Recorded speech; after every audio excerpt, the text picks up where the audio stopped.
The polished Oxford shoe connected with Gwen's hip bone before her champagne flute even hit the floor. The crack echoed through the midnight Christmas ball louder than the orchestra, louder than the murmur of Manhattan's elite, louder than her own gasp as she went down hard against the marble.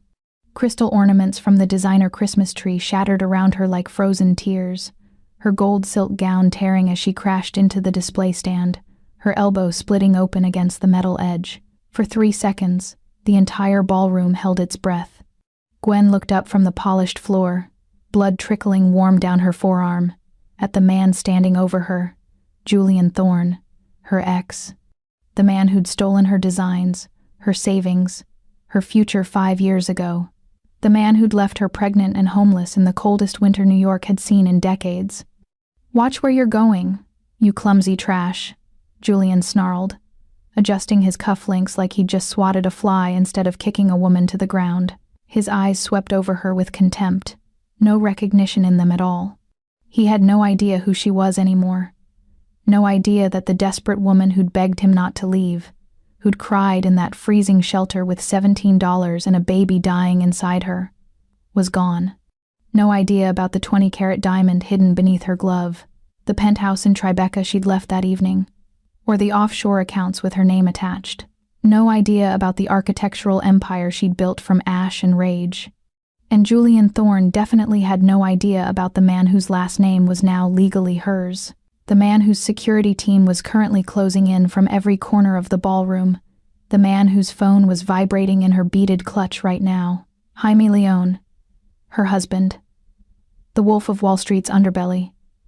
New York's most dangerous man. Gwen's trembling fingers found her phone. She accepted the call.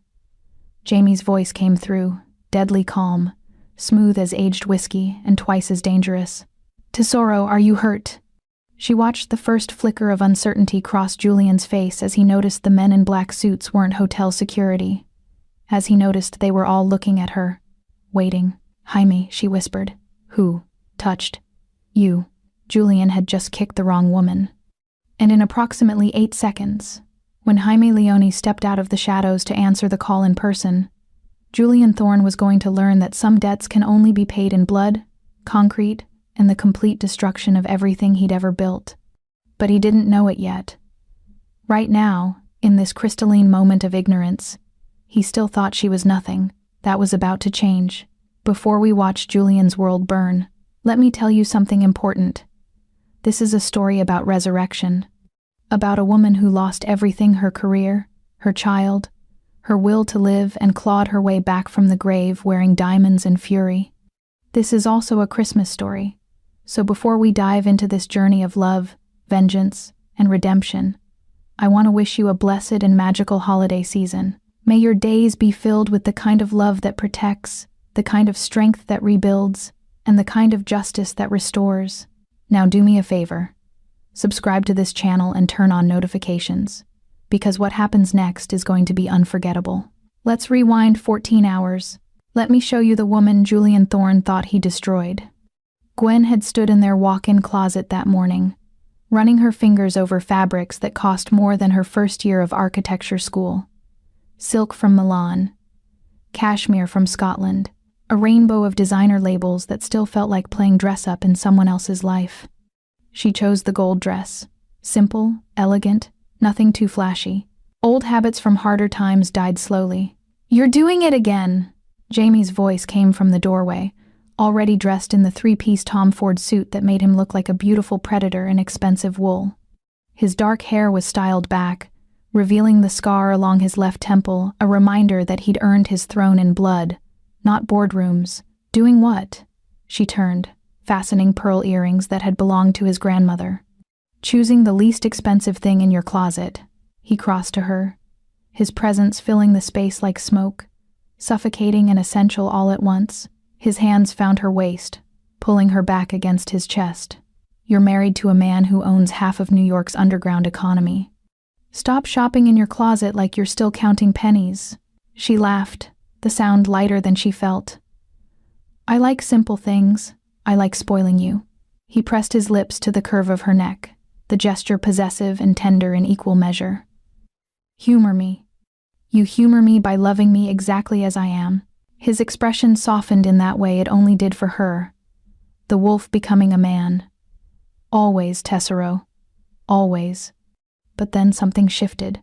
His jaw tightened, his eyes going to the invitation on her vanity. The midnight Christmas ball.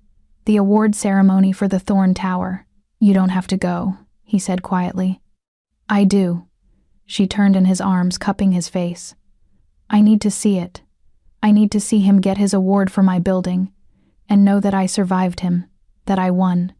You didn't just survive him, Gwen. You built an empire while he was stealing credit for one building.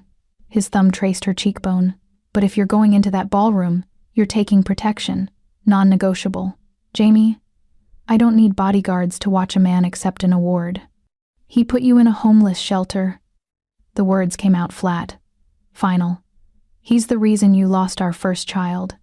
You don't go anywhere near Julian Thorne without my men surrounding you. This isn't a request. There it was, the Mafia boss. The man who'd built his empire on absolute control and ruthless love. She could have fought him, but she recognized the fear beneath his command. Jaime Leone, the man who'd made senators weep and CEOs disappear, was terrified of losing her. Okay, she whispered. Marco and Luca can come. The tension left his shoulders. He checked his watch, solid platinum, minimalist, obscenely expensive. I have a meeting with the Gambino family. I'll be done by 7. We have dinner reservations at 8. Where? That dangerous smile returned, the one that still made her breath catch. It's a surprise. Wear this dress. I haven't been able to stop thinking about taking it off you since you bought it. Heat flooded her face even as she smiled. You're insatiable. Only for you, Bella. Only ever for you. He kissed her then, deep and claiming. The kind of kiss that erased the world outside their bedroom. When he finally pulled away, they were both breathing hard. Be safe, he murmured against her lips. Always. He left her there, surrounded by luxury she still couldn't quite believe was hers, preparing for a night that would change everything. If only she'd known that Julian Thorne's polished shoe was waiting for her in 8 hours. If only she'd known that this time, when she hit the ground, she wouldn't be getting up alone. This time, she'd be getting up with an army. Julian's laugh came out strangled, like his vocal cords were already trying to retreat from the danger his brain hadn't yet registered. He looked at Jaime, really looked at him, and Gwen watched the exact moment recognition flickered across his features. Not of the man, but of the aura. The kind of power that didn't need introduction because it preceded reputation. Wife? Julian's voice cracked on the word. He gestured toward Gwen with trembling fingers, trying to salvage control he'd already lost. This is Gwen. Gwen Williams. She's nobody. A squatter. A failed intern who couldn't hack it in the real world. Jaime didn't respond.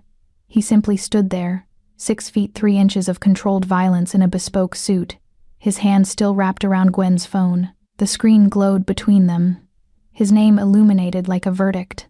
Gwen felt his eyes on her before she looked up, those dark Italian eyes that had seen her at her absolute worst, crying in the bathtub at 3 a.m., screaming through nightmares about freezing shelters, and had never once looked away. They swept over her now, cataloging every detail. The torn shoulder of her gown, the blood trickling down her forearm, the way she held her left side where Julian's shoe had connected. Something shifted in his expression. Something deadly. Get up, Tesoro, he said quietly, extending his hand. She took it.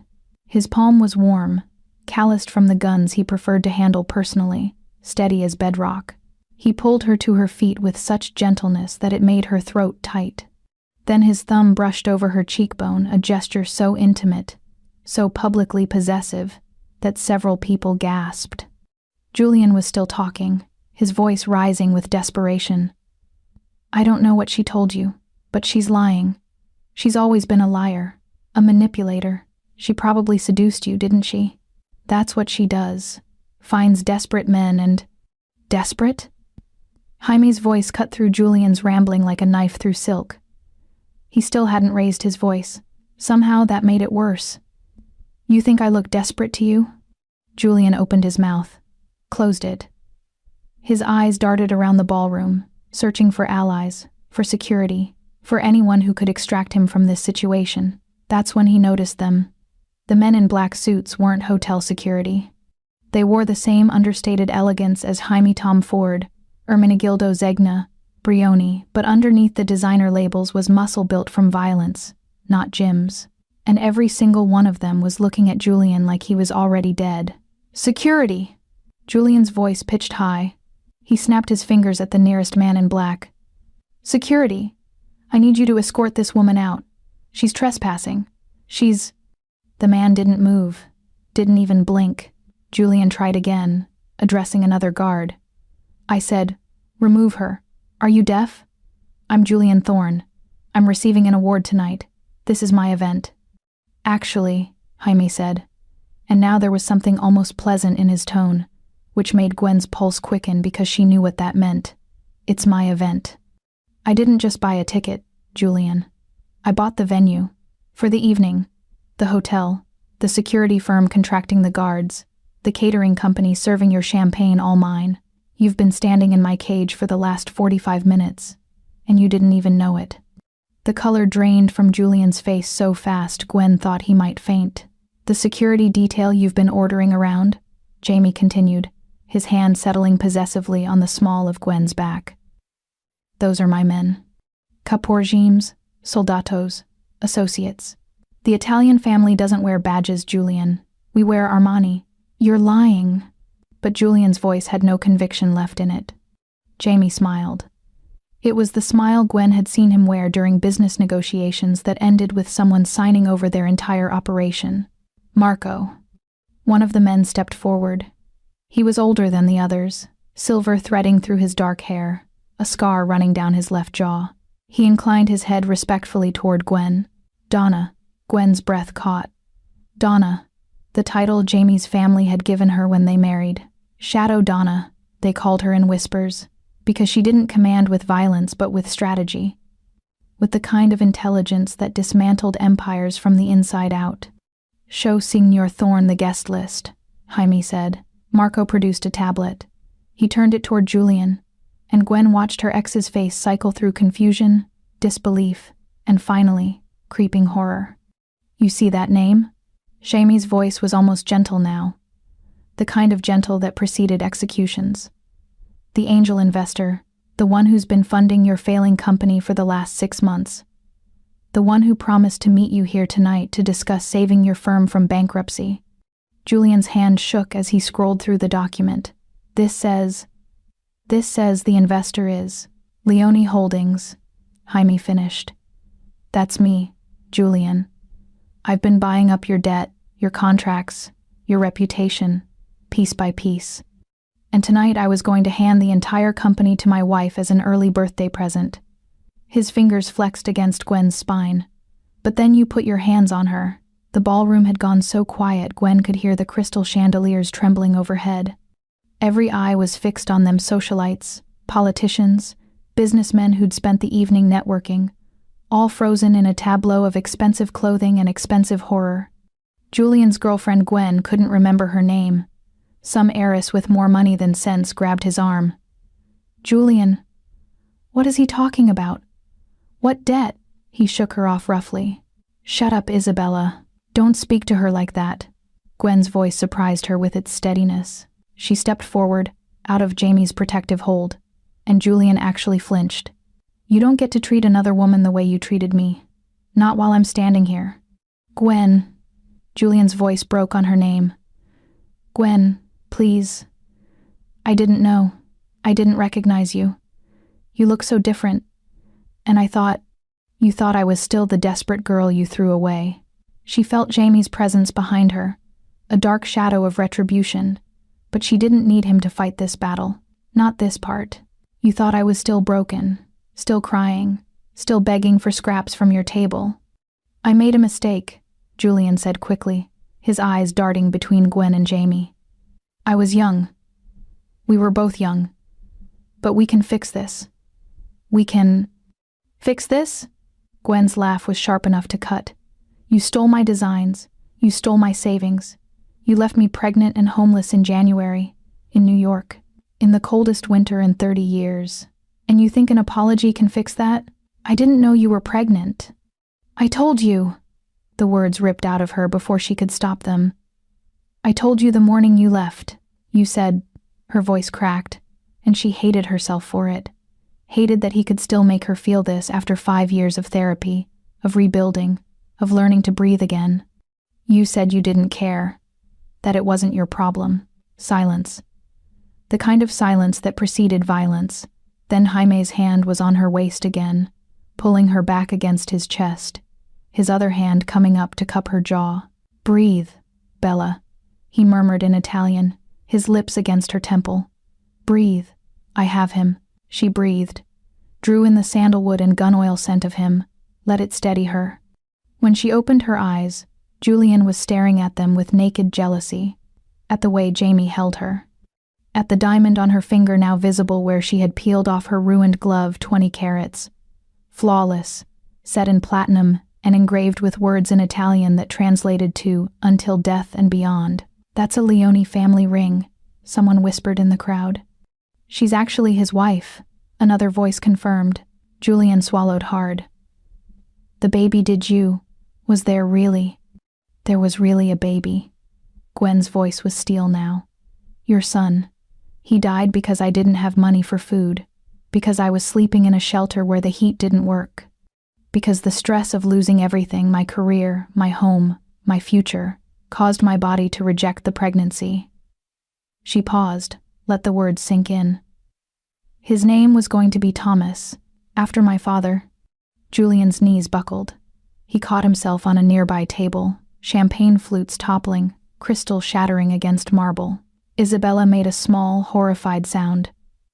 "You never told me you had a child." "I didn't," Julian said quickly. "It wasn't viable. She's exaggerating. I have the medical records," Gwen interrupted. "From Bellevue. From the night I miscarried.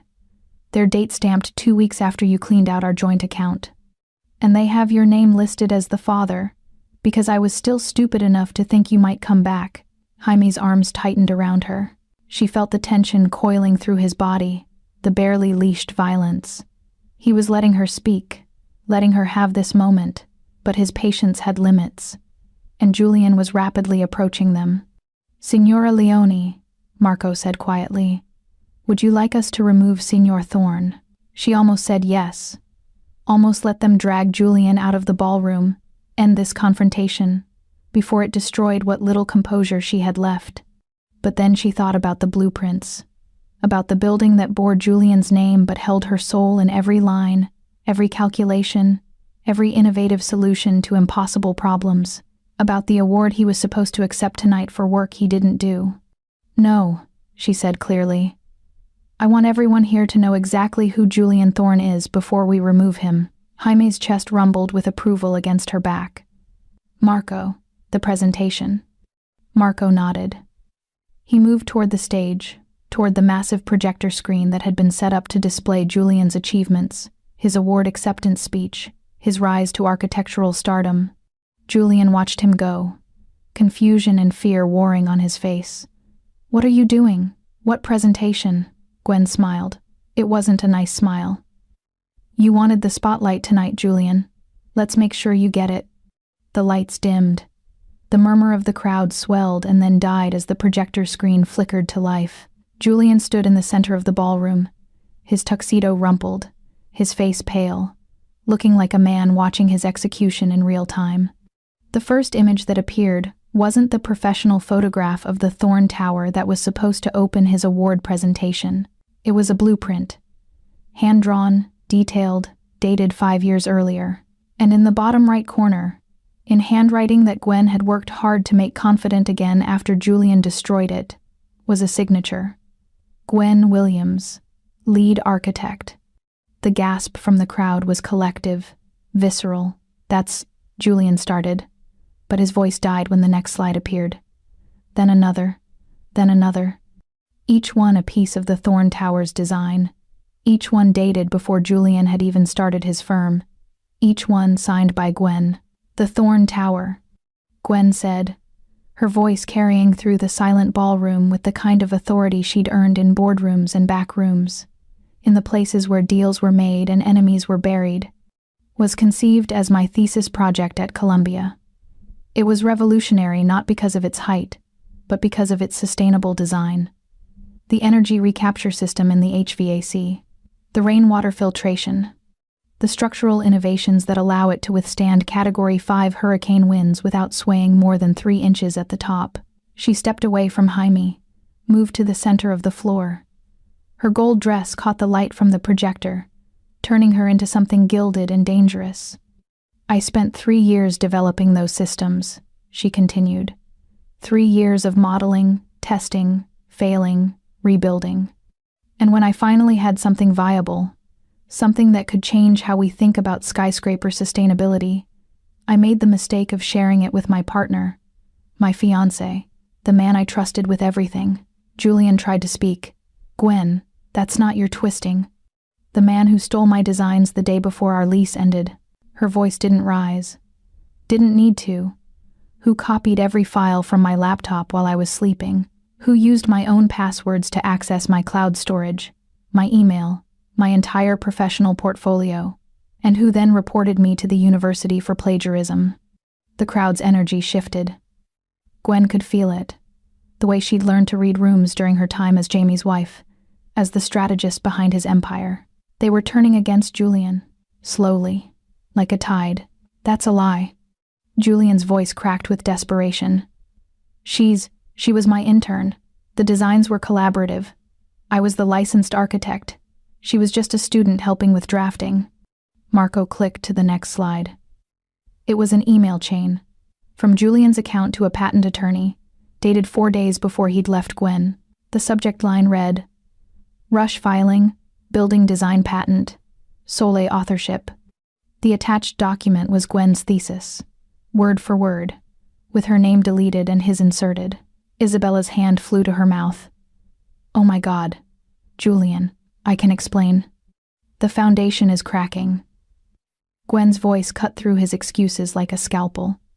She moved closer to him, her heels clicking against marble, and Julian actually stepped back. Floor 47, western corner. The structural support you installed using my designs, did you even read the specifications? Or did you just hand them to your engineers and hope for the best? His silence was answer enough. I designed that building to be built in a specific sequence. Gwen continued, circling him now, a predator toying with prey. The support columns had to cure for 48 hours before the next level could be poured. The steel reinforcement had to be treated with a specific polymer to prevent thermal expansion. Every detail mattered, Julian. And you rushed it, because you didn't understand the why behind the how. The building is fine, he protested weakly. It passed inspection. It's been standing for 3 years without catastrophic failure, Gwen interrupted. But the microfractures in the foundation are spreading. In 5 years, maybe 10, that tower is going to need hundreds of millions in structural repairs. And when the city investigates why, they're going to find your shortcuts, your code violations, your complete disregard for the safety protocols I spent 3 years perfecting. She stopped in front of him, close enough that he could see the gold flecks in her brown eyes, the eyes he'd once claimed to love. You stole the shell, Julian, but you couldn't steal the soul, and that's why your masterpiece is dying from the inside out. Julian looked around wildly, searching for support. His father sat in the front row, stone-faced. Isabella had moved away from him, her expression revolted. The event coordinator was pale, his hand on his phone probably calling the hotel's legal team. These are doctored, Julian said, pointing at the screen with a shaking hand. The dates are fake. She's doing this because I left her, because she can't handle rejection. This is revenge, pure and simple. Revenge? Jaime's voice rolled through the ballroom like thunder. He'd been quiet, letting Gwen have her moment. But there were limits to his patience. He moved to stand beside her, his hand claiming her waist with possessive finality. You think my wife needs revenge? You think she hasn't already won? He gestured to the room.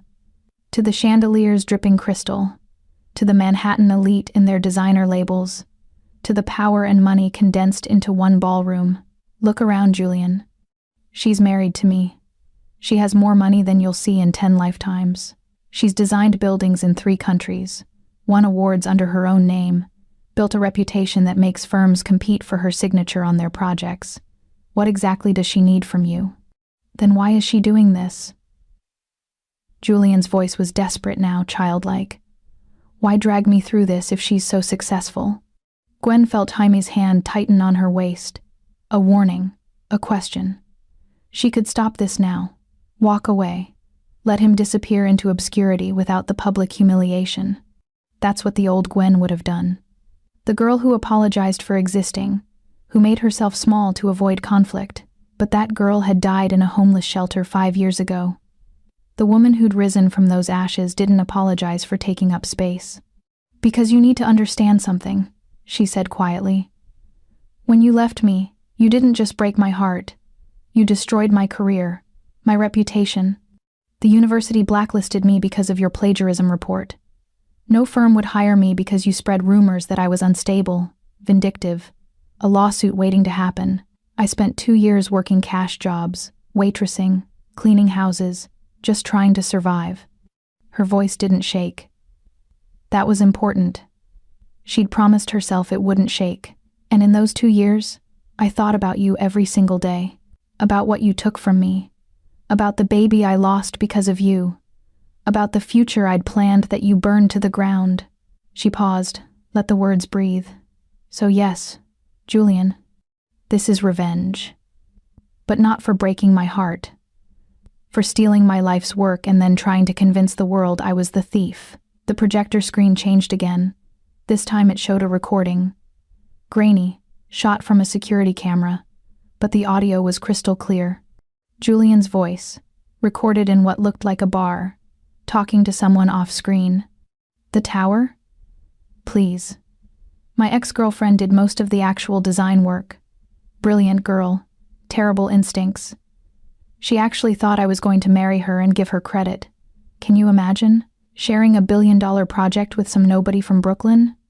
The other voice, male, incredulous. You stole her work? Julian, laughing. Stole? I leveraged an asset. She wasn't going to do anything with it. No license, no connections, no business sense. I took raw talent and made it something. That's not theft. That's entrepreneurship. The recording ended. The ballroom exploded into chaos. Julian's face had gone from pale to gray. That was private. That was you can't record people without their knowledge. It's illegal. It's perfectly legal in New York, Marco said calmly. When one party consents to the recording. And the gentleman you were speaking to? He works for me. Has for 3 years. Julian turned on him, betrayal and rage twisting his features. You set me up? I prepared the ground, Jaime corrected. His voice was conversational, almost friendly, which made it infinitely more terrifying. 5 years ago, your actions destroyed my wife's life. Did you really think I wouldn't notice? That I wouldn't care? I didn't know she was your wife 5 years ago. No, Jaime agreed. 5 years ago she was homeless, pregnant with a baby she would lose because you'd left her with nothing. 5 years ago, she was alone in a city that had turned its back on her because you'd poisoned every professional well she might have drawn from. His hand moved from Gwen's waist to her shoulder, steadying. 3 years ago, she walked into my office building looking for work as a cleaning person. She was brilliant, broken, and barely surviving, and I saw what you'd tried to destroy. Gwen felt her throat tighten. She knew this story, had lived it, but hearing Jaime tell it, hearing the emotion he usually kept locked behind Italian stoicism, it made her eyes burn.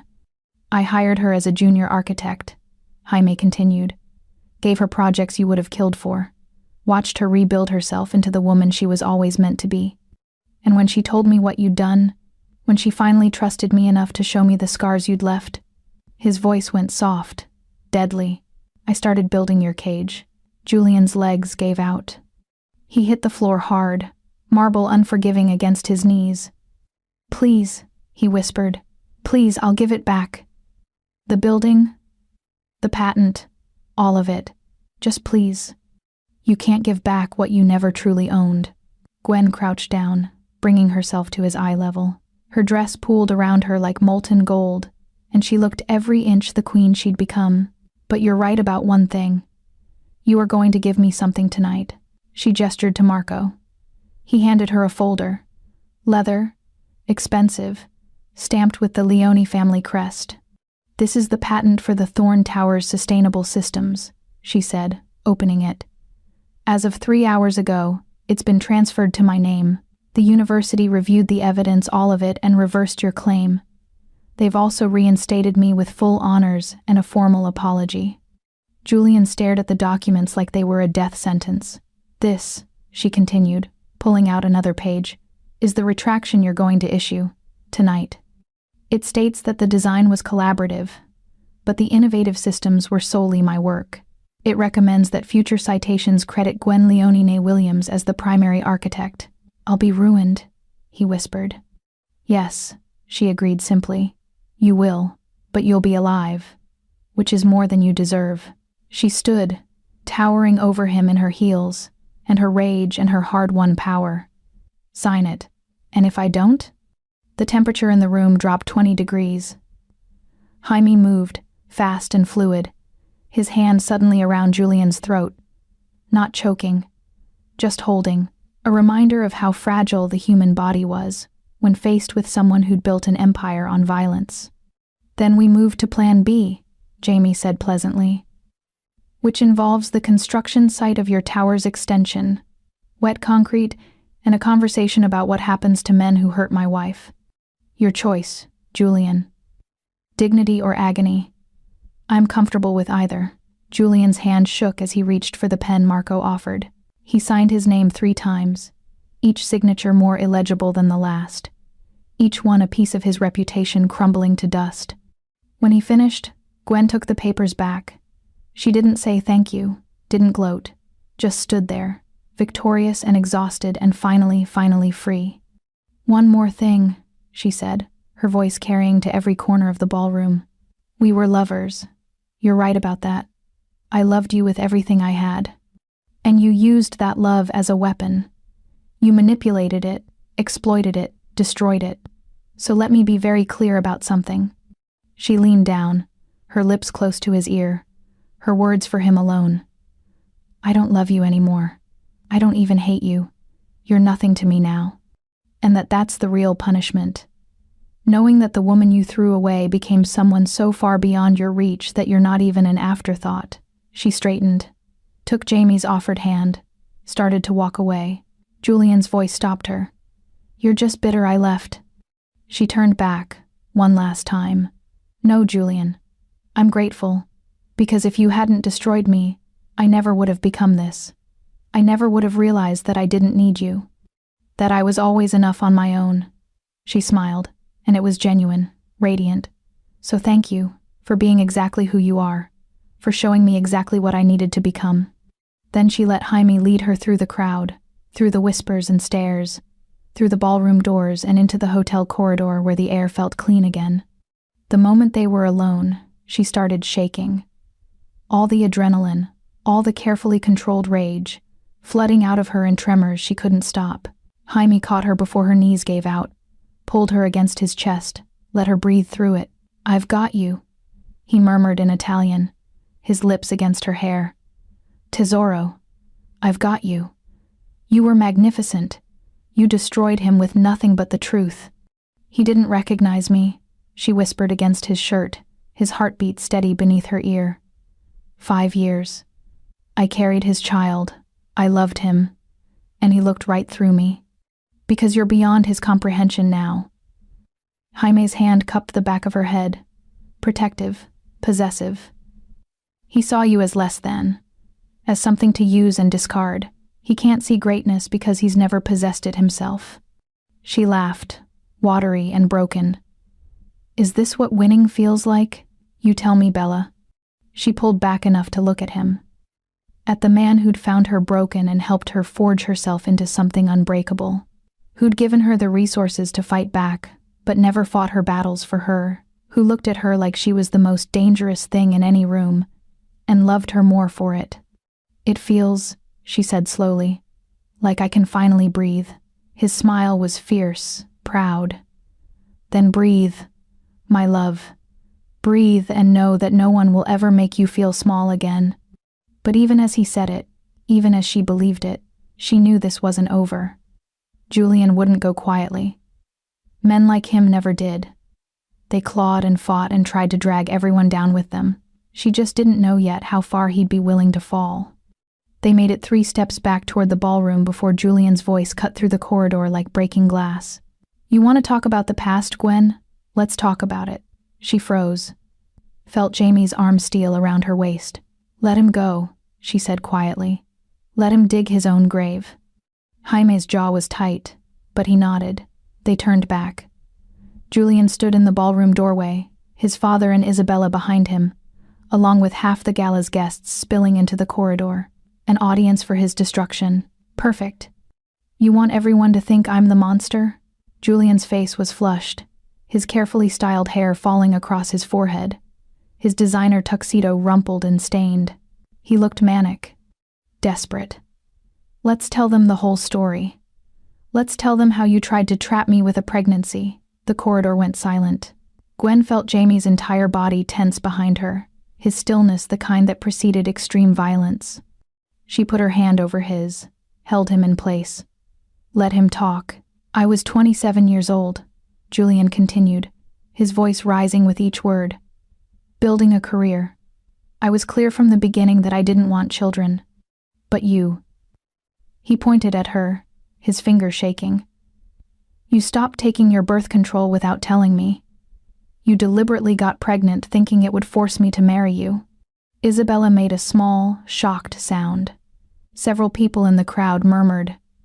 The energy shifted, uncertainty creeping in. Had Gwen manipulated him? Was this a case of competing narratives? He said, she said, impossible to judge? Gwen smiled. It was a terrible smile, the kind that made Marco cross himself. "You're right," she said clearly. "I did stop taking my birth control." Julian's face lit up with vindication. "See? She admits it. She trapped me. I stopped taking it because we'd had a conversation about starting a family. 3 conversations, actually. I have the texts." She looked at Marco. He nodded, already pulling them up on the tablet. "You told me you wanted to be a father, that we should start trying after the new year, that you'd already looked into preschools in Manhattan." The texts appeared on the tablet Marco held up, date stamped. Screenshot after screenshot of Julian waxing poetic about fatherhood, about legacy, about raising children who would carry on his architectural vision. Julian's face went from flushed to ashen. "Those are out of context." "They're dated," Gwen said. "December 10th through December 28th.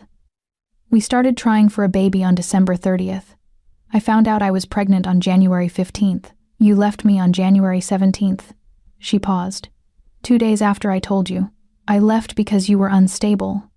His voice pitched higher, cracking. "You were obsessed with the baby. You wanted to get married immediately. You were talking about names, about nurseries, about the future we'd planned together." Her voice was soft, deadly. "The one you encouraged me to dream about? The apartment we were supposed to move into together? The life you promised me?" "I changed my mind," Julian exploded. "Is that a crime?" "I realized I wasn't ready. I realized I'd made a mistake." "People are allowed to change their minds, Gwen." "They are," she agreed. "But changing your mind doesn't give you the right to steal someone's life savings when you go. It doesn't give you the right to report them for plagiarism to destroy their career. It doesn't give you the right to spread rumors that they're mentally unstable to ensure no one will hire them." She took a step toward him. "And it definitely doesn't give you the right to disappear without a word when you know they're pregnant and alone. I didn't know how bad it was for you. You knew." Her voice cracked, the first real break in her composure. "You knew because I called you. 47 times. I left voicemails begging you to just talk to me. I sent emails. I sent texts. I showed up at your new apartment, the one you'd rented without telling me, and you called the police on me." The crowd was dead silent now. Even the socialites who'd been whispering behind their hands had gone still. "I was 6 weeks pregnant," Gwen continued, her voice steady again, iron and ice. "Sleeping in a shelter because I couldn't afford first and last month's rent anywhere. Working day shifts at a diner because no architecture firm would touch me after you destroyed my reputation. And I was still trying to reach you. Still hoping you'd come back. Still believing that the man I loved wouldn't actually let me suffer like that. So what? Julian's desperation was morphing into cruelty, the last defense of a man with nothing left to lose. You had a bad few weeks. Welcome to adulthood. Not everyone gets a fairy tale ending. Some of us have to make hard choices. Hard choices. Gwen's laugh was hollow. Is that what you call it? She looked at Jaime. He was vibrating with barely contained violence, his eyes black with rage, his jaw so tight she could see the muscle jumping. She touched his face, brought his forehead down to hers. I need to tell them, she whispered in Italian. I need to say it out loud. Tesoro, you don't have to. I do. She kissed him gently, drew strength from the contact. I need to. When she turned back to Julian, she was steady, resolved. You want to know about consequences? About hard choices? Let me tell you about February 3rd. 8 weeks and 2 days pregnant. I woke up in the shelter at 4 a.m. because something felt wrong. I was bleeding, cramping, terrified. Isabella's hand flew to her mouth. Several women in the crowd had tears in their eyes. I didn't have money for a cab, Gwen continued, her voice eerily calm. So I walked to Bellevue, 14 blocks in a snowstorm. By the time I got there, I was hemorrhaging. The ER doctor asked who they should call, who my emergency contact was. And I gave them your number, Julian. Even after everything, I gave them your number. Julian's face had gone gray. Gwen, don't. You didn't answer. Her voice never wavered. They called you 6 times, left messages, told you I was in the hospital, that there was a complication with the pregnancy, that they needed someone to make medical decisions because I was barely conscious. She paused, let him see the devastation he'd caused. You didn't come. You didn't call back. You let me go through that alone. I didn't know it was that serious. The voicemail said, I was hemorrhaging. Her composure finally cracked, the raw pain bleeding through. It said I might die, Julian. And you still didn't come. The crowd's sympathy had fully shifted now. Gwen could feel it, the collective horror and rage directed at Julian. But she didn't need their sympathy. She just needed him to hear it, to finally understand what he'd done. I lost the baby that night, she said quietly, alone in a hospital room, surrounded by strangers, grieving a future that would never exist. And the worst part, the absolute worst part, was that I still made excuses for you. I told myself you didn't know, that you would have come if you'd understood, that somewhere, the man I loved still existed. She was crying now, silent tears tracking down her face, but her voice remained steady. Jaime moved to her side, his arm around her waist, letting her lean on him without taking over her moment. It took me 2 years to realize the truth, Gwen continued. You did know. You knew exactly how bad it was. You just didn't care. And that's unforgivable. Julian tried to speak, but his father's voice cut him off. Is this true? Smith Thorne Sr. stepped forward, his face carved from granite. You let a woman miscarry alone because you were too much of a coward to answer your phone? Dad, it wasn't like that. Was she in the hospital or not? Julian's silence was answer enough.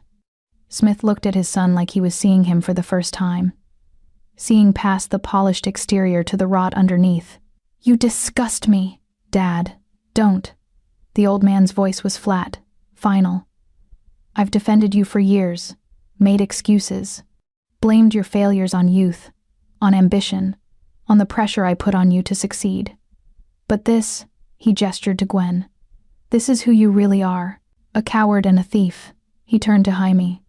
I assume you have documentation of my son's business indiscretions?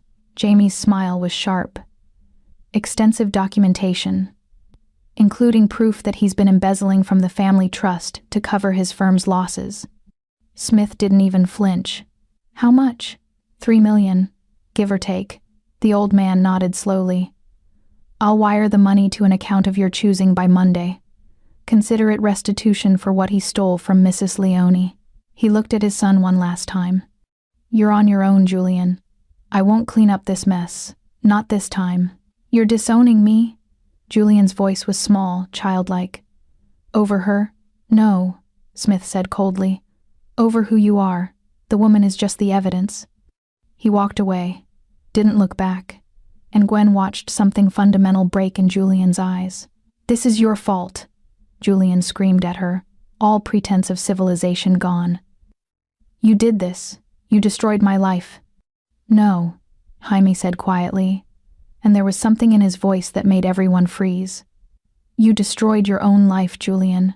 My wife simply held up a mirror. He moved then, faster than Gwen had ever seen him move outside of actual combat. One moment he was beside her. The next his hand was around Julian's throat, lifting him off the ground with terrifying ease. You let her starve, Jamie said conversationally, like he was discussing the weather. You let her bleed alone in a hospital. You killed my wife's child through your negligence and your cruelty. His grip tightened. Julian's face turned red, then purple. Give me one reason I shouldn't end you right here. Jaime.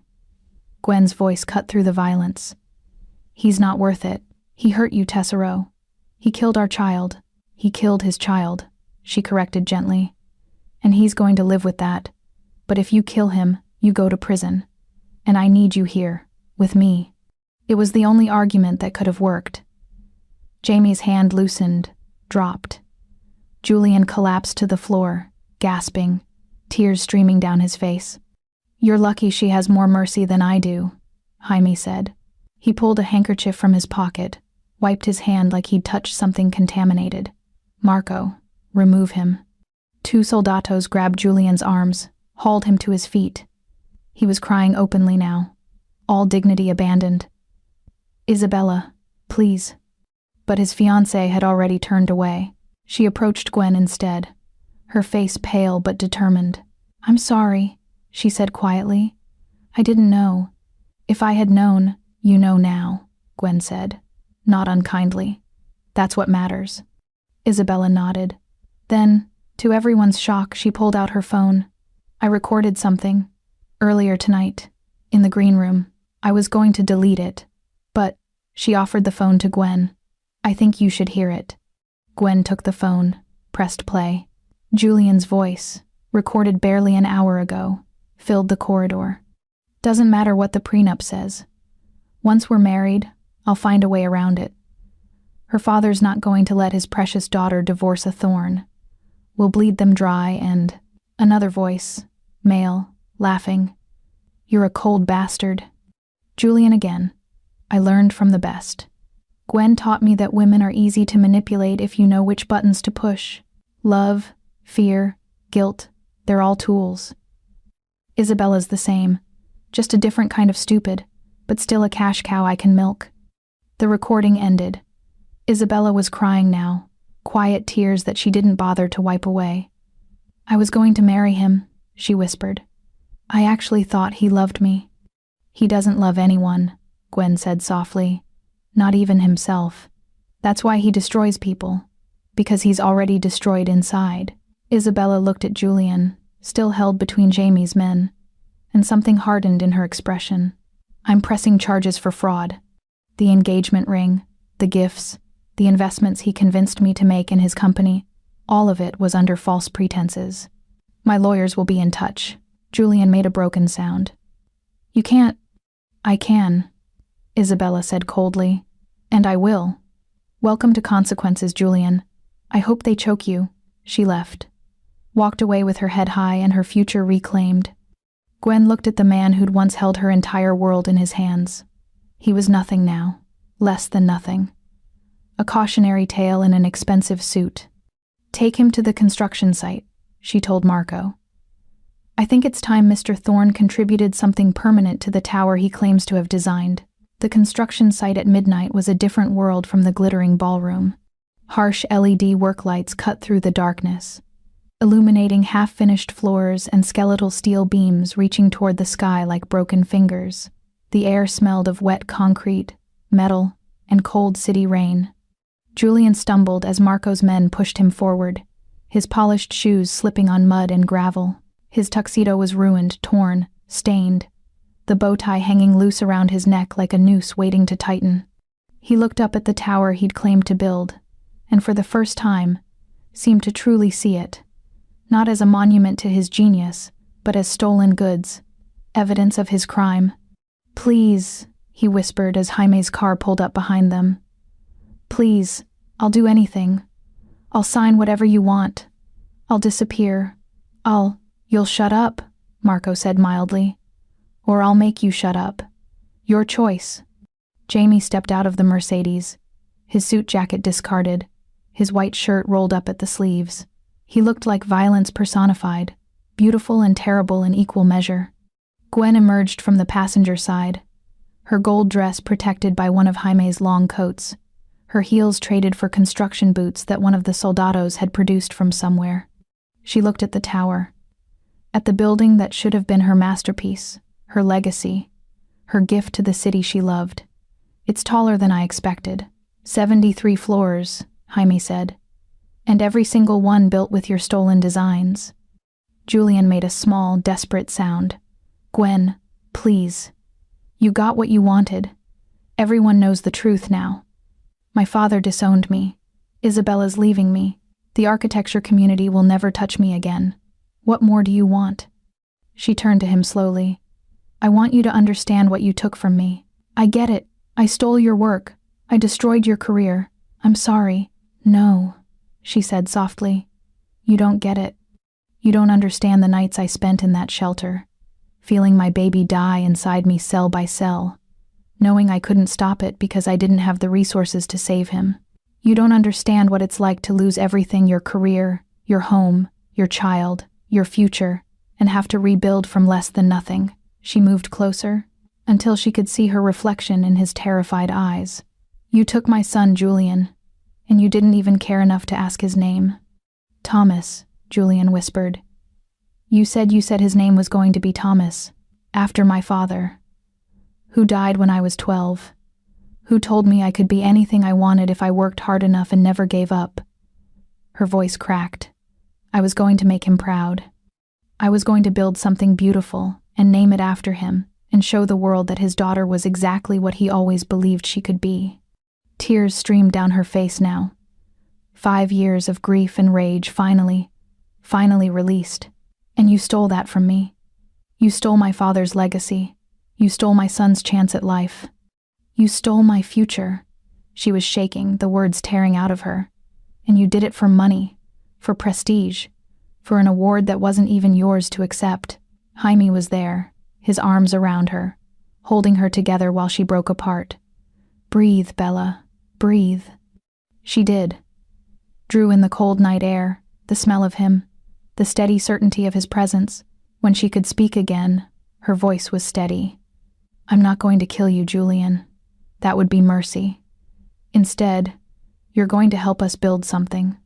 Julian followed her gaze to the construction pit, to the fresh concrete foundation where the commemorative plaque would be installed. The plaque that was supposed to read Thorn Tower, designed by Julian Thorn, AIA. Marco's men were already there, setting up work lights, unrolling the bronze plaque from its protective covering, except the inscription had changed. Thorn Tower, designed by Gwen Leone, AIA, expanded 2025, Phoenix architecture. "No," Julian breathed. "No. You can't." "I can," Gwen said. "This is my building, Julian. It always was. And you're going to cement that truth into its foundation. I won't do it. You can't make me." Jaime's gun pressed against the back of Julian's skull, the click of the safety disengaging loud in the quiet construction site. "We absolutely can make you." Julian's legs gave out. He fell to his knees in the mud, sobbing. "Please. I'm sorry. I'm so sorry." "You're sorry you got caught," Gwen corrected. "You're sorry you're facing consequences. But you're not sorry for what you did to me. If you'd gotten away with it, if no one had ever found out, you'd still be accepting awards and giving interviews and living your perfect life built on my stolen work." She crouched down, her face level with his. "So no, Julian. I don't accept your apology, and I don't forgive you. Instead, you're going to pick up that trowel," she pointed to the tool Marco held, "and you're going to smooth the concrete over that plaque. You're going to seal your own failure into the building you stole. And every time you walk past this tower for the rest of your miserable life, you're going to remember that you didn't build it. I did." Julian looked at Jaime, at the gun still pressed against his head, at the soldados surrounding them with expressions that promised extreme violence if he didn't comply. Then he looked at Gwen, at the woman he'd underestimated so catastrophically. "I hate you," he whispered. "Good," she said simply. "Hate me. Spend the rest of your life hating me. It won't change the facts. It won't rebuild your reputation. It won't bring back your father's love or Isabella's trust or the career you destroyed through your own arrogance." She stood, stepped back. "Now get up. You have work to do." It took him 3 tries to stand. Marco handed him the trowel like it was a death sentence. Julian's hands shook so badly he could barely grip it. The concrete was still wet, still workable. The plaque sat in its metal frame, waiting to be sealed into the foundation forever. Julian looked at it, at his name erased and replaced by Gwen's, and something in him seemed to snap. "You were nothing when I met you," he said, his voice flat, dead. "A scholarship student from Brooklyn with big dreams and no connections. I made you relevant. I introduced you to the right people. I taught you how to navigate this industry. Everything you have now, you owe to me." "Everything she has now," Jaime said quietly. "She built herself. After you tried to destroy her, the only thing she owes you is contempt." Julian laughed, bitter and broken. "You think you've won? You think this ends with me humiliated and her triumphant? She'll never escape what I did to her. Every time someone looks at this building, they'll remember the scandal. They'll remember that she had to fight for credit on her own work. They'll wonder what else she's lied about." "Let them wonder," Gwen said. "I have the truth. I have the patents, the blueprints, the emails. I have a husband who would burn the city to protect me, and an empire built on merit, not theft. What do you have, Julian?" His face crumpled. "Nothing. I have nothing." "Then, get to work." It took him 20 minutes to smooth the concrete over the plaque. 20 minutes of watching him memorialize his own defeat, his hands shaking, tears mixing with sweat and rain.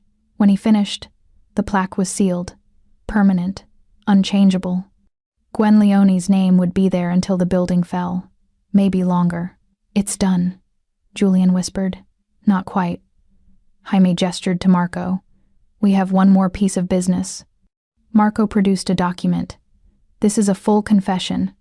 Theft of intellectual property, fraud, perjury and the plagiarism report you filed, embezzlement from the family trust. Sign it. And if I don't?" "Then we move from criminal charges to something more permanent." Jaime's smile was terrifying. "I gave my wife a choice. She chose mercy. But my patience has limits. Julian, sign the paper or I put you in the foundation next to the plaque." Julian signed. His signature was barely legible, broken like everything else about him. "Good," Gwen said. "Now you can go." Julian stared at her. "Go? Go where?" "Wherever you want. I don't care." She turned away from him, looked up at her tower instead. "You're not worth any more of my time. You're just letting me leave? What else do you want from me?" She glanced back at him, and her expression was almost pitying. "You've lost everything that matters. Your career, your family, your reputation, your freedom. The confession you just signed guarantees jail time for the embezzlement at minimum. I don't need revenge, Julian. Life is going to punish you far more effectively than I ever could." He stood there, covered in mud and concrete, his life in ruins around him, and seemed to finally understand. This wasn't about punishment, it was about truth. About reclaiming what he'd stolen and making sure he could never steal again. "I really did love you," he said quietly. "In the beginning, before everything got complicated." "No," Gwen said. "You loved what I could do for you. You loved my talent, my designs, my willingness to make you look brilliant. But you never loved me, because if you had, you couldn't have destroyed me so easily." She walked to Jamie, Let him wrap her in his arms, in his coat, in the safety he represented. Take me home. With pleasure, Tesoro. They left Julian standing in the construction site, surrounded by the tower he'd built on lies, staring at the plaque that told the truth he'd tried so hard to bury. Marco and his men stayed behind, ensuring Julian understood that attempting to damage the plaque would be the last mistake he ever made. In the car, Gwen finally let herself collapse. The adrenaline that had sustained her through the confrontation drained away, leaving her hollow and exhausted. Jamie pulled her into his lap, cradled her like something precious, let her cry into his shirt.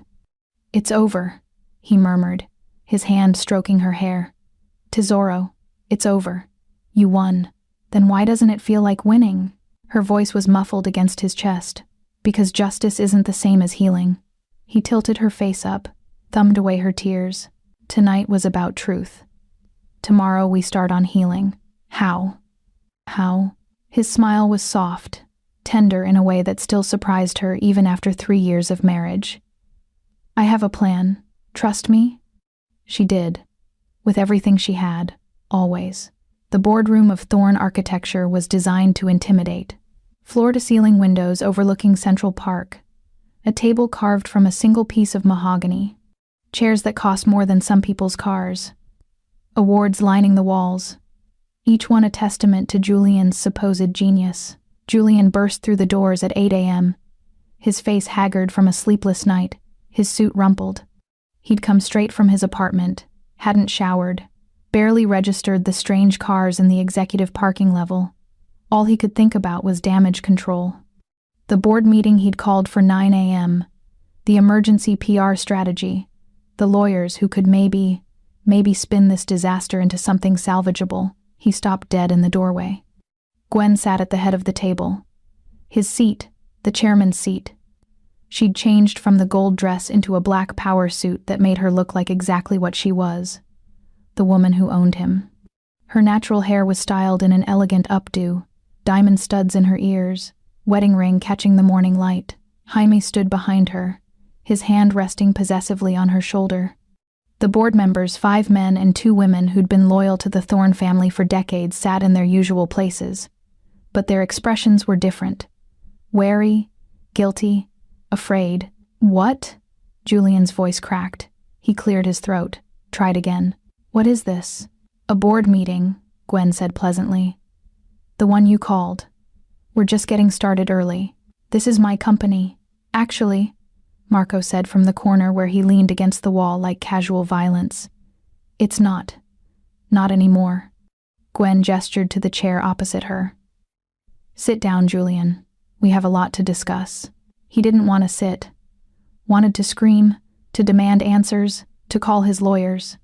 But Jamie's expression promised consequences if he didn't comply. So Julian sat. Felt like a child being called to the principal's office. 6 months ago, Gwen began, her voice steady and professional.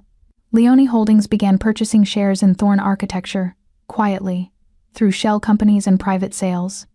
Your board, she gestured to the silent men and women around the table, was very helpful in facilitating these transactions. Julian's head whipped toward them. You sold to him?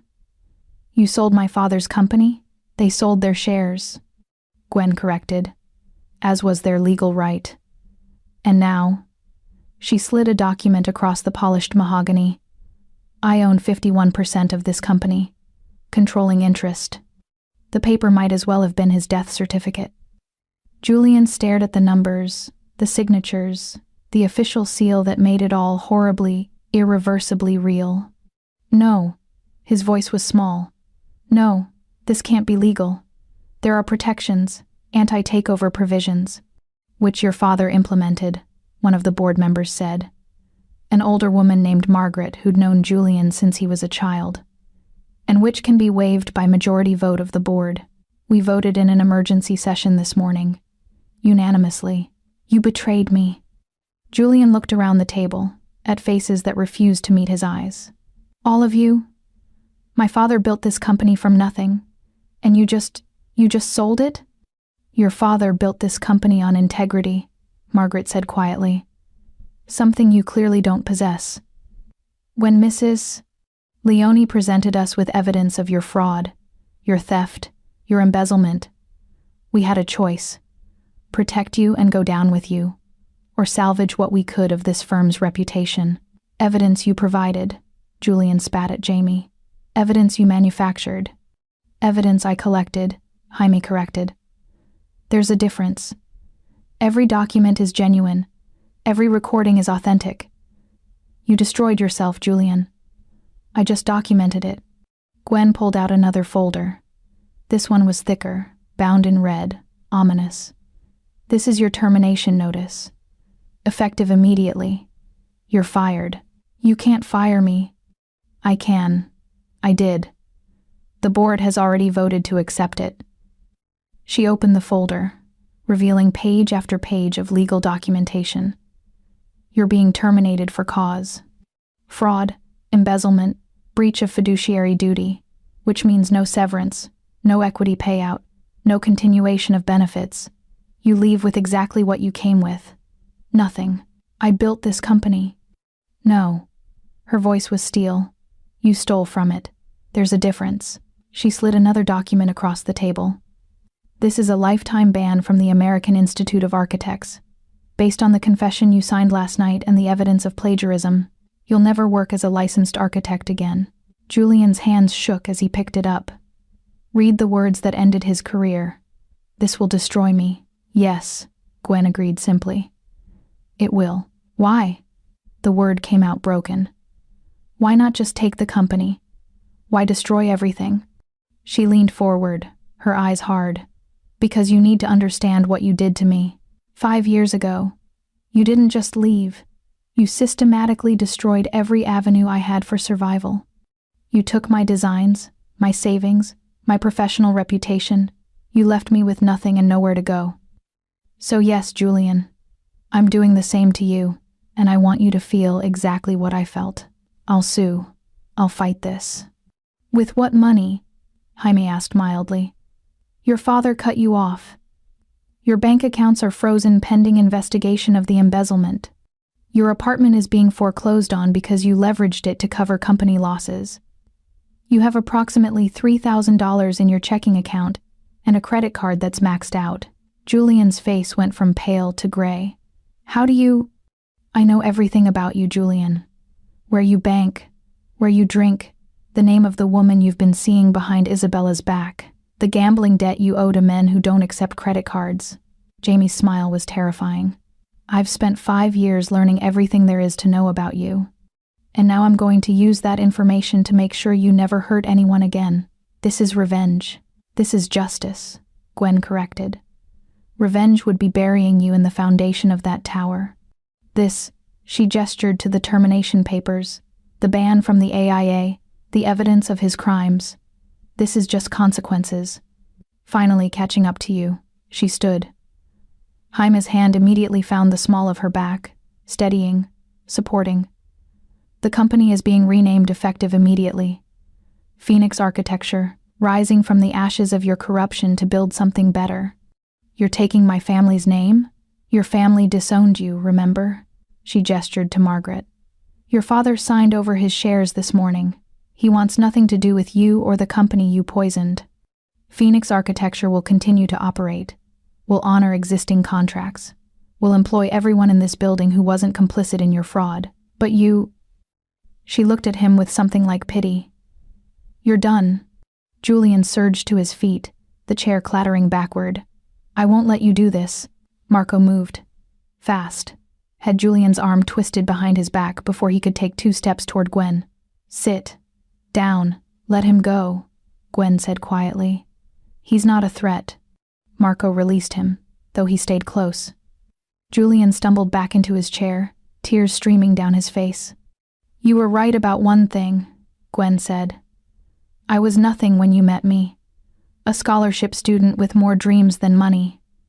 But I was also brilliant, talented, innovative. Everything I needed to succeed was already inside me. All I needed was someone to believe in it. She glanced at Jamie, love and gratitude in her eyes. He believed in me, gave me the resources to rebuild. But the work, the designs, the vision, the success, That was all mine. It always was. She picked up one final folder. This contains the deed to the Thorn Tower and all its associated holdings. As of this morning, they belong to Phoenix Architecture, which means they belong to me. Julian made a sound like he'd been gut-punched. I'm not taking your father's legacy, Gwen continued. I'm reclaiming mine. The tower will be renamed Phoenix Tower. The systems will be updated to my original specifications, fixing the mistakes you made during construction. And the revenue from it will fund a scholarship program for architecture students from low-income backgrounds. Students like I was. Students who deserve a chance to succeed without being exploited by men like you. She gathered her papers, prepared to leave. Security will escort you out of the building. You have 30 minutes to clear your personal effects. Anything you leave behind will be donated to charity. Where am I supposed to go? Julian's voice was barely a whisper. What am I supposed to do? Gwen paused at the door, looked back at the man who'd destroyed her life, and expected her to disappear quietly. I don't know, Julian, but I'm sure you'll figure it out. After all, her smile was sharp. Welcome to adulthood. Not everyone gets a fairy tale ending. Sometimes you just have to face the consequences of your choices. She left him there. Didn't look back. Didn't need to. Marco's men were already moving in, ready to escort Julian out of the building he'd thought he owned. In the elevator, Gwen finally let herself breathe. Let the reality of what she'd just done settle over her. She'd taken everything from him, stripped him of power, prestige, purpose, made him feel exactly what she'd felt 5 years ago. It should have felt like victory. Instead, it felt hollow. Second thoughts? Jaime asked quietly, reading her like he always did. No. He earned this. She searched for the words. I thought it would feel different. Bigger. Like some fundamental part of me would shift when I finally got justice.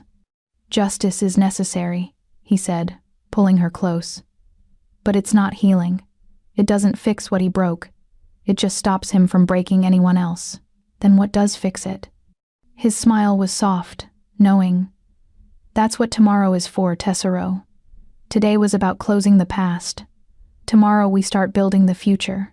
The elevator doors opened. Sunlight streamed through the lobby windows, warming her face. Gwen stepped out into it, into the light, into the future she'd fought so hard to claim. Behind them, security escorted Julian through the same lobby, carrying a small cardboard box with his personal effects. He looked small, broken. Nothing like the confident man who'd once held her entire world in his hands. Their eyes met across the marble floor. For a moment, Gwen saw the ghost of who they'd been. Young, in love, full of dreams that felt possible. Then the moment passed.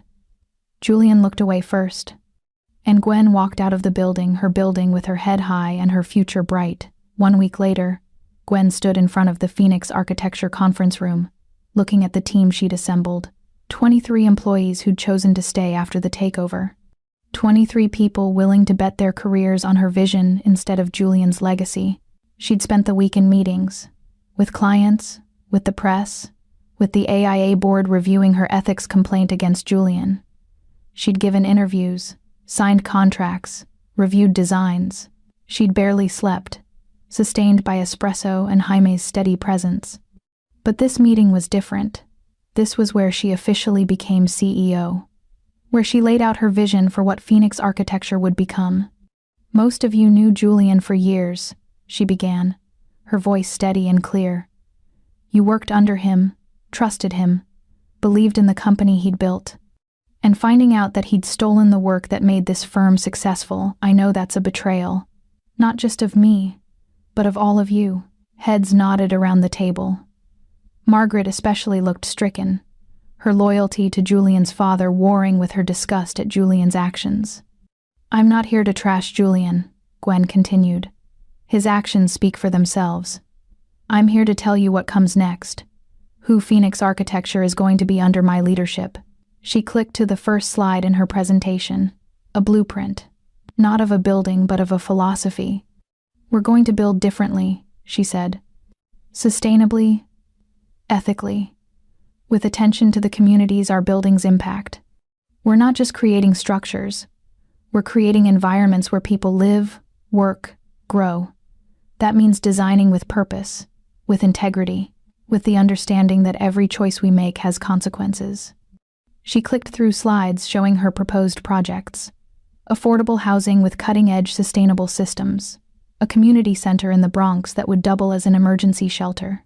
A school in Queens with solar panels and rainwater collection built into the design. These aren't the projects that win awards, she admitted.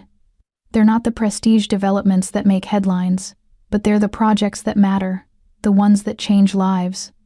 A younger architect, Michael, fresh out of Columbia, raised his hand tentatively. What about commercial work? The high-rises and corporate headquarters that pay the bills? We'll still take those projects, Gwen said, but we'll approach them differently. Every commercial building will include sustainable features, even if it costs more up front. We'll refuse projects that gentrify neighborhoods without giving back to the community, and we'll be transparent about our design process, our costs, our impact. No more cutting corners. No more prioritizing profit over people. That's going to make us less competitive, Margaret said quietly. Other firms can undercut us if we're adding costs for sustainability. Let them, Gwen said. I'm not interested in being the cheapest. I'm interested in being the best, in building legacy projects that my children and grandchildren will point to with pride, in creating a firm where architects can do their best work without compromising their ethics. She paused. Let that sink in. I know that's idealistic. I know it's hard. But I spent 5 years rebuilding my life from nothing because I refused to compromise my principles. I'm not about to start now. The room was silent for a long moment. Then Margaret spoke, her voice thick with emotion. Your father would be proud. Gwen's throat tightened. Thank you. When do we start? Michael asked, leaning forward eagerly. Now, Gwen smiled. We start now. Margaret, I'm promoting you to COO. Michael, your lead on the Bronx Community Center. Everyone else, she distributed folders around the table, has an assignment. We have 6 months to prove that Phoenix can fly. Let's get to work. The meeting dissolved into excited chatter. Plans forming, partnerships building, the energy of creation filling the room. Gwen watched it all, feeling something unlock in her chest. This was what she'd been fighting for. Not revenge, not even justice, but the chance to build something meaningful, something real. Jaime found her an hour later, still in the conference room, surrounded by blueprints and coffee cups. He didn't say anything, just pulled her into his arms, let her rest against his chest. How does it feel? He asked quietly. Being the CEO? Terrifying, she admitted. What if I fail? What if Julian was right and I'm not ready for this? Then you'll learn. You'll adapt. You'll become ready. He tilted her face up, his eyes intense. You've already survived the worst thing Julian could do to you. Running a company is nothing compared to surviving what you survived. When did you get so wise? I married you, didn't I? His smile was teasing, tender. That was the wisest thing I ever did. She kissed him, slow and deep, tasting coffee and the promise of future mornings like this. When they broke apart, she was breathless. Take me home, she murmured. I need to not be the CEO for a few hours. With pleasure, Mrs. Leone. The penthouse was quiet when they arrived. The city noise muted by triple-paned windows and the kind of wealth that bought silence. Jaime's hand never left the small of Gwen's back as they rode the private elevator up, his thumb tracing small circles through the fabric of her blouse. She was exhausted. Bone-deep, soul-tired exhaustion that came from confronting your demons and winning but losing pieces of yourself in the process. The adrenaline that had carried her through the week was gone, leaving only the reality of what she'd done, what it had cost. Bath first, Jamie said, guiding her toward their bathroom. Then food, then sleep. I'm fine. She protested weakly. You're trembling. He touched her face, gentle. And you haven't eaten anything but coffee since breakfast. Humor me, Tesoro. She didn't have the energy to argue.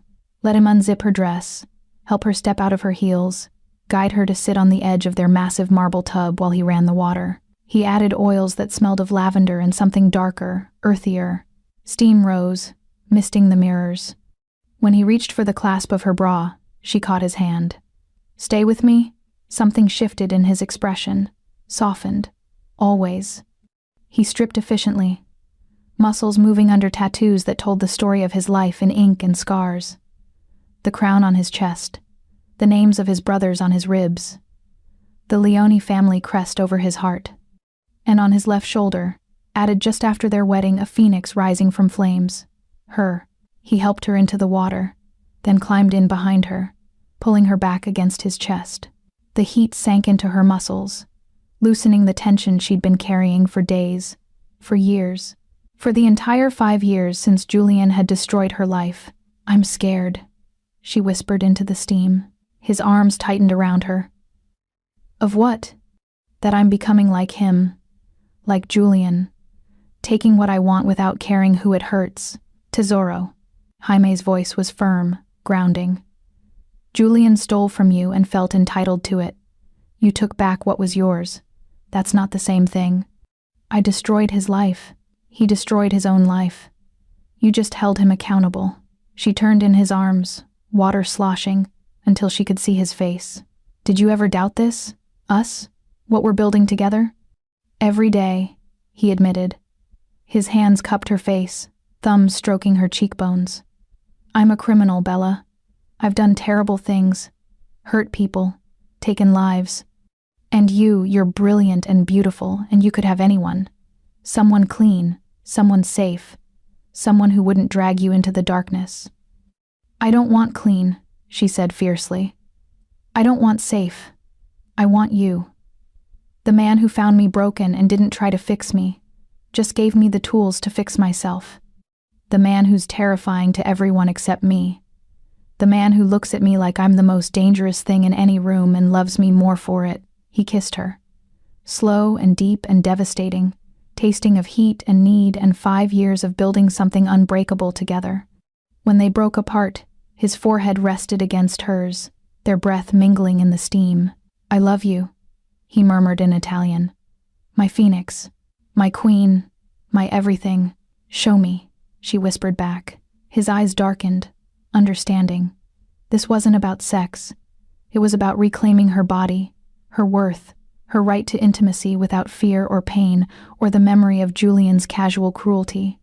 It was about being seen, truly seen, by someone who loved every broken piece of her. He lifted her from the water, wrapped her in towels soft as clouds, carried her to their bedroom.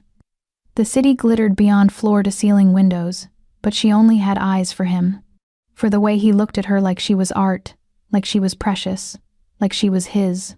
"If you need me to stop, I won't," she interrupted. "I trust you, Jamie. Completely." He laid her on their bed, the silk sheets cool against her warm skin. Started at her feet, pressing kisses to her ankles, her calves, the sensitive skin behind her knees. His hands were reverent, worshipful, tracing the curves and valleys of her body like he was memorizing scripture. When he reached the bruise on her hip, faded now to yellow and green, but still visible where Julian's shoe had connected, he paused. His jaw clenched, violence simmering beneath his control. "He hurt you," Jaime said quietly. "In my city, at an event I planned, he put his hands on you, and I wasn't fast enough to stop it." "You stopped everything that mattered," Gwen said, threading her fingers through his hair. "You stopped him from ever hurting anyone again. That's enough."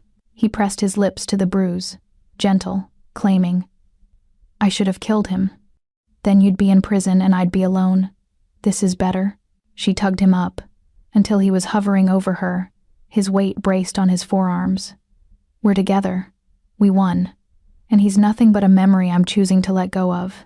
Can you let go?" She thought about it, about the girl she'd been, desperate and pregnant and alone, about the woman she'd become, powerful and loved and unbreakable. "I think so. Not today, maybe not tomorrow, but eventually, because holding on to that pain, it gives him power he doesn't deserve." Jaime's kiss was different this time, deeper, more desperate, like he was trying to pour everything he felt into the contact of lips and tongue and breath. She opened to him, welcomed him, Let him chase away the ghosts that had haunted her for too long. Their lovemaking was slow, intense, a conversation in touch and breath and wordless promises. He treated her like porcelain and steel in equal measure, like she was fragile and unbreakable, like she was the most important thing in his world. Because she was. He'd told her once that he'd burn the city for her, and she'd believed him, still believed him. When they finally collapsed together, tangled and spent and trembling, she felt something shift inside her, the last piece of her that Julian had broken, the part that questioned if she was worthy of love, of tenderness, of being treated like she mattered, finally healed. "I'm going to tell you something," Jaime said into the darkness, his voice rough. "And you're going to think I'm insane. Tell me anyway. When I first saw you, 3 years ago, you were mopping floors in my building. Your uniform was 2 sizes too big. Your hair was pulled back in a bun. You looked exhausted and lost and absolutely terrified." His arm tightened around her. "And I thought, that's the woman I'm going to marry." Gwen laughed, surprised. "You thought that, really?" "I did. You had this fire in your eyes. Even broken, even destroyed, you hadn't given up. You were still fighting, still surviving. And I knew you were going to be extraordinary if someone just gave you the chance. So you gave me a chance. I gave you a job. You did the rest. The designs, the reputation, the success that was all you. Tesoro. All I did was make sure no one could hurt you while you rebuilt yourself." She turned in his arms, studying his face in the dim light. "Why? Why me? You could have anyone. Because you're the only person who's ever looked at me and seen a man instead of a monster." His hand cupped her face, reverent. "Everyone else sees the Don. The criminal. The killer. You see Jaime, just Jaime, and you love him anyway." "I love him because of who he is, not despite it." She kissed him softly. "You're not a monster, Jamie. You're my protector, my partner, my home." He made a sound low in his throat, pulling her impossibly closer. They lay there in the darkness, wrapped in each other in silk sheets, and the peace that came from being completely, utterly known. "What happens now?" Gwen asked eventually. "We've destroyed Julian, taken back the company, proved the truth. What's next?" Jaime's smile was mysterious. "That's a surprise. I hate surprises. You'll love this one." He kissed her forehead. "Sleep, Bella. Tomorrow we start the next chapter." She wanted to argue, to demand answers, but exhaustion was pulling her under like a tide. She let it, safe in Jamie's arms, knowing that whatever came next, they'd face it together. 3 months later, Gwen stood on a terrace in Sicily, looking out over the Mediterranean. The water was impossibly blue, the kind of blue that didn't exist in New York, that she'd thought only existed in paintings or heavily filtered Instagram posts. But it was real. All of this was real. The villa belonged to Jamie's family, his mother's side, the respectable Italians who pretended not to know how their American relatives made their money. It was ancient stone and modern luxury merged seamlessly, bougainvillea climbing the walls, olive trees older than the country she'd left behind. They'd been here for a week. A vacation, Jamie had called it, though Gwen suspected he had ulterior motives. He'd been different since they'd arrived. Softer, more present, like he'd finally let himself relax, let go of the constant vigilance that came with running an empire. She heard him before she saw him, his footsteps on the terracotta tiles. Then his arms were around her waist, his chin resting on her shoulder, his body warm against her back. "You're up early," he murmured, pressing a kiss to her neck. "Couldn't sleep." She leaned back into him, let his strength support her. "Too much on my mind. Anything I can help with?" She almost said no, almost kept the secret a little longer, but they'd built their relationship on honesty, on truth even when it was hard, and she wouldn't start lying now. "I'm pregnant," she said quietly. His entire body went still. For a heartbeat, 2, he didn't breathe. Then his hands moved to her stomach, covering it protectively, possessively. "How long?" His voice was rough, emotional in a way she'd rarely heard. 6 weeks. I found out 3 days ago. I wanted to be sure before I told you. He turned her in his arms, his hands cupping her face, his eyes searching hers with an intensity that stole her breath. You're sure? The doctor confirmed. Yes. She covered his hands with hers. I'm pregnant, Jamie. We're going to have a baby. The sound he made was half laugh, half sob. He dropped to his knees right there on the terrace, his arms around her waist, his face pressed against her stomach. His shoulders shook, and she realized with shock that he was crying. Jamie. I thought, his voice broke. After what happened with Julian, after you lost, I thought maybe you couldn't, that he'd taken that from you too. Gwen's own tears started then, hot and healing. The doctor said there was no reason I couldn't have a healthy pregnancy. The miscarriage was from stress and malnutrition, not from any underlying problem. You're really pregnant. He looked up at her, his face wet with tears, his eyes blazing with joy and terror and overwhelming love. We're having a baby. We are. She sank down to her knees with him, cupping his face. Are you happy? I know we didn't plan this. We never talked about. He kissed her, cutting off her spiraling doubts. I'm terrified, he admitted when he pulled back. I'm going to be a father. Me, the man who's killed people, who's built an empire on violence and fear. How am I supposed to raise a child? The same way you loved me, she said firmly. With everything you have. With protection and patience and that fierce loyalty. You showed me every day for 3 years before I even let myself believe in it.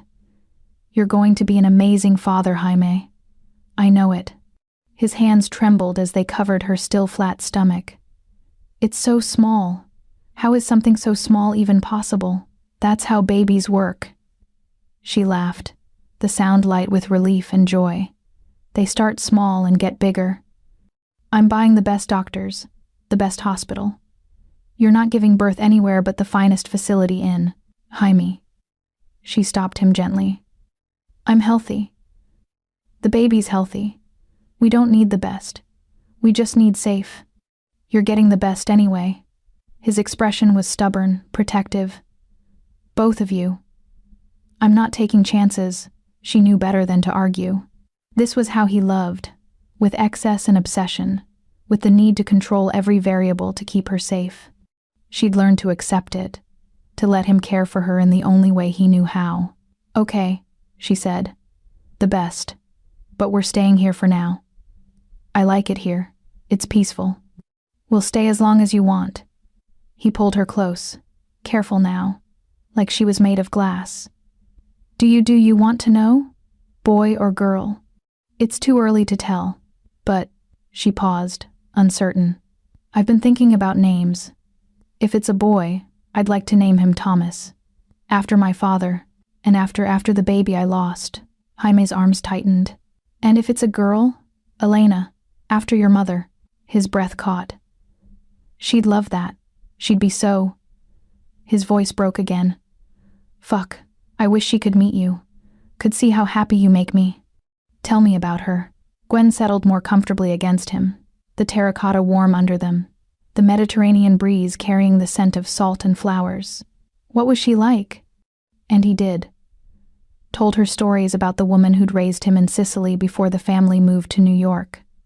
About her strength, her kindness, her fierce protection of her children, about how she'd tried to keep them out of the family business and eventually accepted that some things were in the blood. They sat there for hours, talking about family and future and the child growing inside her, making plans, dreaming dreams that felt possible for the first time in her life. Eventually, Jaime stood, pulling her up with him. I have something to show you.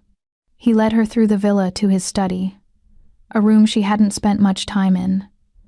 The walls were lined with books and family photographs, generations of Leones looking stern and proud.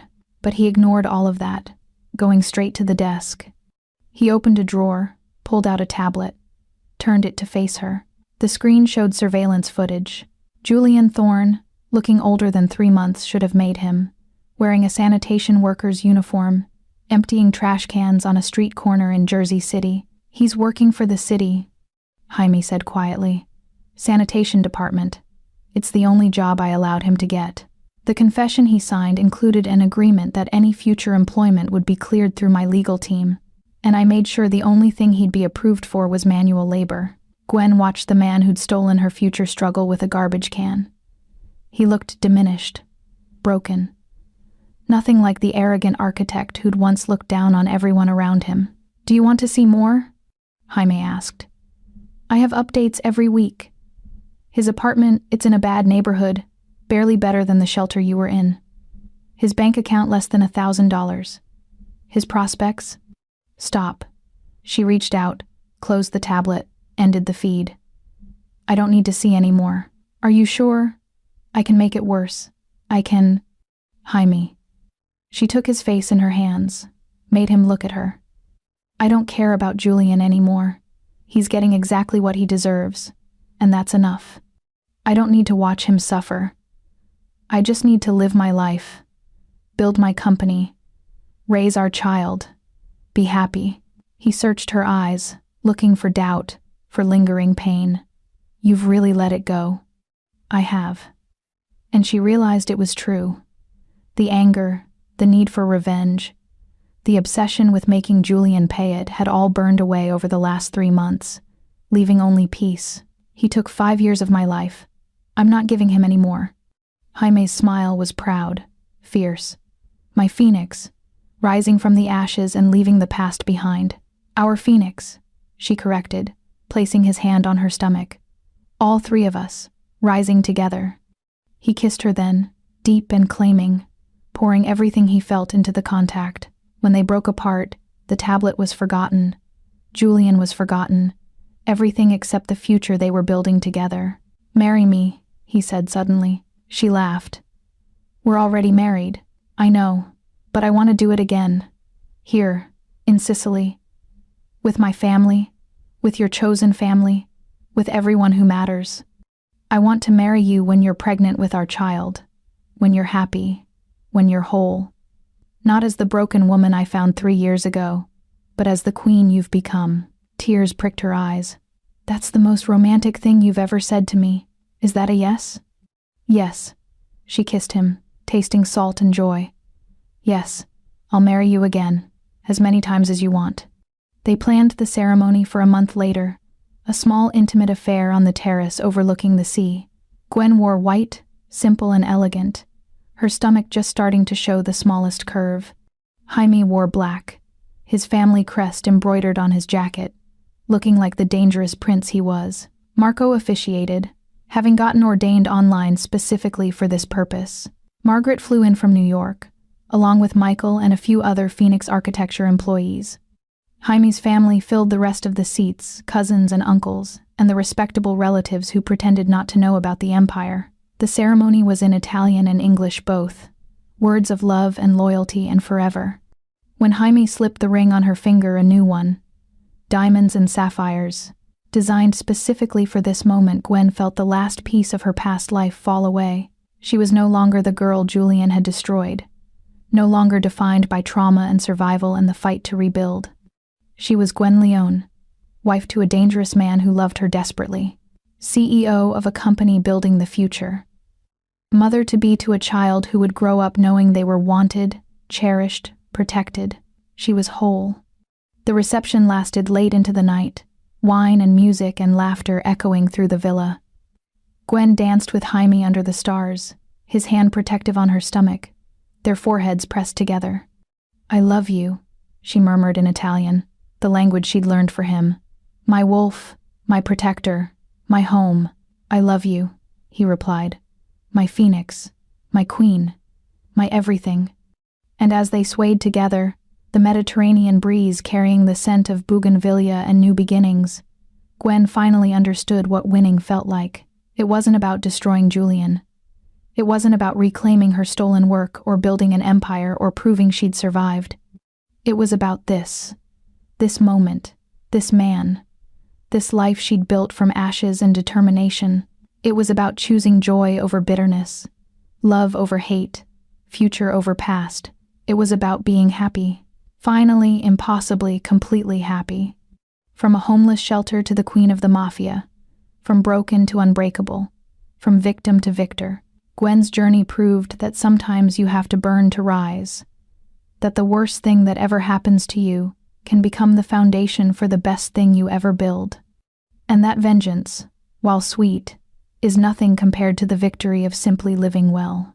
8 months later, on a cold December morning in New York, Gwen gave birth to a healthy baby boy.